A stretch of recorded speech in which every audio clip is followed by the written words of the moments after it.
നിരവധി സ്ത്രീ വിഷയങ്ങളിൽ കുടുങ്ങിക്കിടക്കുകയാണ് രാഹുൽ മാങ്കൂട്ടത്തിൽ. കോൺഗ്രസ് വളരെ പ്രതീക്ഷയോടെ കണ്ടിരുന്ന യുവനേതാവ് സ്ത്രീ വിഷയത്തിലാണ് കുടുങ്ങിയിരിക്കുന്നത്. അതുകൊണ്ട് തന്നെ മോചനം കിട്ടുക പ്രയാസം. രാഹുലിനെ സംരക്ഷിക്കാൻ അദ്ദേഹത്തിൻ്റെ ഗോഡ്ഫാദർമാരായ ഷാഫി പറമ്പിലും BD സതീശനും എത്താതിരുന്നതും അതുകൊണ്ടാണ്. ഷാഫി പറമ്പിൽ കുറച്ചൊക്കെ രാഹുൽ മാങ്കൂട്ടത്തിലിനെ പ്രൊട്ടക്റ്റ് ചെയ്ത് പറഞ്ഞുവെങ്കിലും പിന്നീട് സ്ഥലം കാലിയാക്കിയ സ്ഥിതിവിശേഷമാണ്. രാഹുൽ മാങ്കൂട്ടത്തിലാകട്ടെ ആരോപണങ്ങളുടെ ശരമാരിയിൽ കിടന്ന് പിടയുന്ന രീതിയിലാണ് മാധ്യമപ്രവർത്തകരെ കാണുന്നത്. ആരോപണങ്ങൾക്കെല്ലാം തെളിവുണ്ടോ എന്നാണ് രാഹുൽ മാങ്കൂട്ടത്തിൽ ചോദിക്കുന്നത്. മുമ്പ് പറഞ്ഞിരുന്നത് ഹൂ കെയേഴ്സ് എന്നായിരുന്നു. ഇപ്പോൾ തെളിവുണ്ടോ എന്ന് ചോദിക്കുന്നു. എന്തായാലും ഒരാൾ തെളിവുമായി പോയിട്ടുണ്ട്, ഹണി ഭാസ്കരൻ. അവർ തെളിവുമായി പോയി DGPക്കും മുഖ്യമന്ത്രിക്കും പരാതി നൽകി കഴിഞ്ഞു എന്നാണ് സൂചന. അങ്ങനെ പോയ സ്ഥിതിക്ക് രാഹുൽ മാങ്കൂട്ടത്തിൻ്റെ അവസ്ഥ പരമദയനീയമായി മാറും. പോലീസ് ചോദ്യം ചെയ്യും, അറസ്റ്റ് ചെയ്ത് സ്റ്റേഷൻ ജാമ്യത്തിൽ വിടാനോ റിമാൻഡ് ചെയ്യാനോ കഴിയും. അങ്ങനെയൊക്കെയുള്ള ഒരുപാട് പ്രശ്നങ്ങൾ രാഹുൽ മാങ്കൂട്ടത്തിനെ ചുറ്റിപ്പറ്റി നിൽക്കുന്നു. അതുകൊണ്ടാണ് MLA സ്ഥാനം രാജിവെക്കാൻ മാനം മര്യാദയ്ക്ക് രാഹുൽ മാങ്കൂട്ടത്തിനോട് പറഞ്ഞത് KPCC.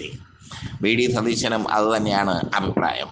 രമേശ് ചെന്നിത്തലയാകട്ടെ രാഹുൽ മാങ്കൂട്ടത്തിനെതിരെ ശക്തമായ നിലപാടാണ് എടുത്തത്. എത്രയും പെട്ടെന്ന് യൂത്ത് കോൺഗ്രസ് അധ്യക്ഷ സ്ഥാനം ഇയാൾ ഒഴിയണമെന്ന് ആവശ്യപ്പെട്ടത് രമേശ് ജിയാണ്. മാത്രമല്ല രമേശ് ജി ഹൈക്കമാൻഡിനെ കാര്യങ്ങളുടെ ഗുരുതരാവസ്ഥ അറിയിക്കുകയും ചെയ്തു. സതീശൻ പിന്നീട് രാഹുൽ മാങ്കൂട്ടത്തിനെ തള്ളിപ്പറഞ്ഞു. അതിനുശേഷം നടത്തിയ പത്രസമ്മേളനത്തിലാണ് MLA സ്ഥാനം രാജിവെക്കില്ല എന്ന് രാഹുൽ മാങ്കൂട്ടത്തിൽ പറഞ്ഞത്. രാഹുൽ മാങ്കൂട്ടത്തിന് MLA ആയി തുടരാൻ ധാർമ്മികമായ ഒരു യോഗ്യതയുമില്ലെന്ന് രമേശ് ചെന്നിത്തല സൂചിപ്പിച്ചു. കെ മുരളീധരൻ അടക്കമുള്ളവർ രാഹുൽ മാങ്കൂട്ടത്തിനെതിരെ ശക്തമായ നിലപാടുമായി രംഗത്ത് വന്നു. പുതിയ തലമുറയാണ് കോൺഗ്രസിൻ്റെ. പുതിയ തലമുറയ്ക്ക് വീഴ്ചകൾ പറ്റുക സ്വാഭാവികം. പക്ഷേ രാഹുൽ മാങ്കൂട്ടത്തിനെ പോലെ ഒരു വലിയൊരു പദവിയിലിരിക്കുന്ന നേതാവ് ഇത്തരമൊരു വീഴ്ചയിൽ ചെന്ന് വീഴരുതായിരുന്നു. ഇത്തരമൊരു ഗതികേടിൽ ചെന്ന് ചാടരുതായിരുന്നു. എല്ലാറ്റിനും ഒരു ഒളിവും മറവും ഒക്കെ വേണ്ടേ രാഹുലേ? കക്കാൻ പഠിച്ചാൽ നിൽക്കാനും പഠിക്കണം. അത് രാഹുലിന് മുന്നേ പറ്റിയില്ല. കാരണം കക്കാൻ രാഹുൽ പഠിച്ചു, പക്ഷെ നിൽക്കാൻ പഠിച്ചില്ല.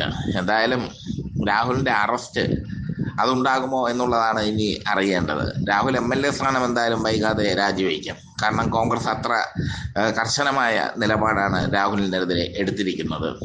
കോൺഗ്രസിനെ സംബന്ധിച്ചിടത്തോളം ഇദ്ദേഹത്തെ ഇനി ചുമന്നുകൊണ്ട് പോയാൽ തദ്ദേശ സ്വയംഭരണ തെരഞ്ഞെടുപ്പും നിയമസഭാ തെരഞ്ഞെടുപ്പും അടുത്തു വരുമ്പോൾ ഇയാൾ MLA സ്ഥാനം രാജിവെച്ചില്ലെങ്കിൽ അത് വലിയൊരു സെൻസേഷണൽ വാർത്തയാക്കി,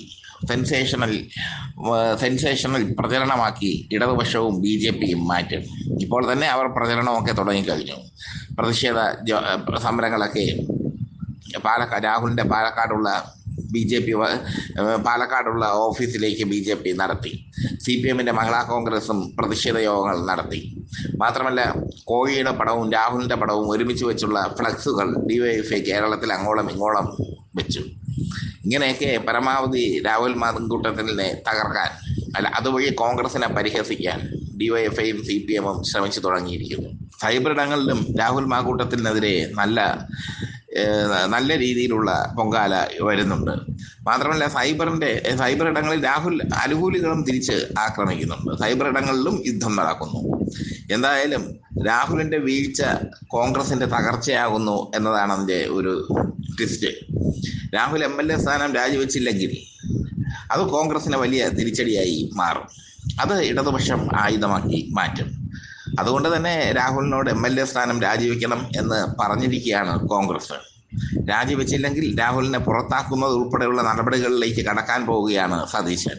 പക്ഷേ രാഹുൽ മാങ്കൂട്ടത്തിൽ അത് രാജിവെക്കുമോ എന്നുള്ളത് കണ്ടറിയണം. കാരണം അധികാരം ആരെയും മയക്കുന്ന കറുപ്പാണ്.